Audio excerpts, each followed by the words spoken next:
আপনার পরিচয়? রিয়াদ, তেজগাঁ থানা আছে। আপনার সাথে উনি কে? আমার ফ্রেন্ড। কিছু মনে করবেন না, আমরা আপনাদের একটু চেক করব।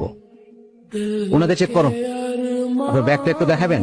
আমার ব্যাগে কিছুই নেই। তো ওনাকে একটু বলুন ওরা ব্যাগটা দেখাতে। দেখো, আমার ফ্রেন্ডের সঙ্গে অনেকদিন পর দেখা হয়েছে, আমরা সঙ্গে যাচ্ছিলাম।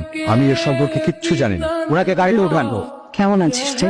এখানে এভাবে যোগাযোগ তো তুই করিসনি, এত রাত তোর, ফোনই ধরিস না আমার। তুই কি আগে চেয়ে সুন্দরী হয়েছিস নাকি? আমি আগে থেকে সুন্দর ছিলাম। কি হয়েছিল সেদিন, শুরু থেকে বল। আমি তোকে হেল্পটা করব, কিন্তু মিথ্যে হলে। তোকে মিথ্যে বলিনি। আপনার কাজ হচ্ছে তদন্ত অবজার্ভ করা, আমাকে গাইড করা আপনার কাজ না। কেন মনে হচ্ছে আমি আপনাকে গাইড করবো? আর আমি আপনাকে গাইড করার চেষ্টাও করছি না। আমার মনে হয়েছে তাই বলছি। এই তদন্তের উপর থেকে প্রেশার আসতে পারে। বাইরে থেকে প্রেশার আসলে এতক্ষণে সেটা চলে আসতো। আপনি হয়তো জানেনই না এসআই রিয়াদ আসলে কে। অপরাধী, পুলিশের চাকরির সহযোগিতা নিয়ে ড্রাগের বিজনেস করে।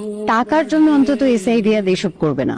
অভাবে পড়লে মানুষ কত কিছু করে। আপনার কি মনে হয় শিল্পপতি নিজাম সাহেবের একমাত্র ছেলের টাকার অভাব হতে পারে? হোয়াট? আপনি যার কাছে তদন্ত করছেন সেই এসআই রিয়াদ শিল্পপতি নিজাম সাহেবের একমাত্র ছেলে।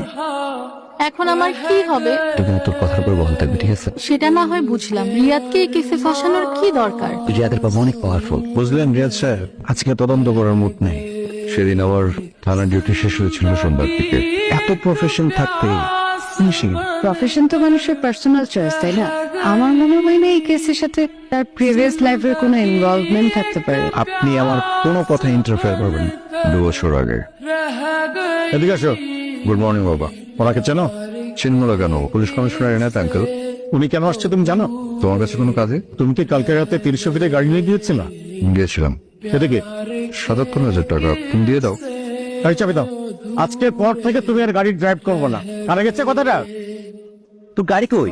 আব্বা বলছে যে নেক্সট উইকে একটা নতুন গাড়ি কিনে নেবে। ওরে দোস্ত, তোর কপালটা আমার দাম একটু খুশি। গাড়ি তো বাদই দে, আমার বাবার কাছে একটা স্কুটি চেয়েছিলাম, স্কুটি তো দিলই না, উল্টা ঝাড়ি দিয়ে বসছে। আশ্চর্য, বাবার কাছ থেকে টাকা নেই কেন গাড়ি কিনতে হবে? চাকরি বা বিজনেস করে তো আমরা নিজেরাই গাড়ি কিনতে পারি। শোন বিপাশা, এসব বিজনেস আমাকে দিয়ে হবে না। আমার লাইফের সোজা গোল, হয় বাবার টাকায় আয়েশ করব, আর না হলে বুড়া কাউকে দেখে বিয়ে করে সেটেল।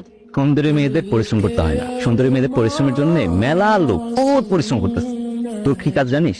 ওই বলদ পয়সাওয়ালা লোকটাকে খুঁজে বের করা। তোদের সাথে আমার এথিক্স মিলবে না। ভাই রে ভাই, ইউনিভার্সিটি শেষ করছি সেই কবে, এখনো মনে হচ্ছে ক্লাসে বসে আছি।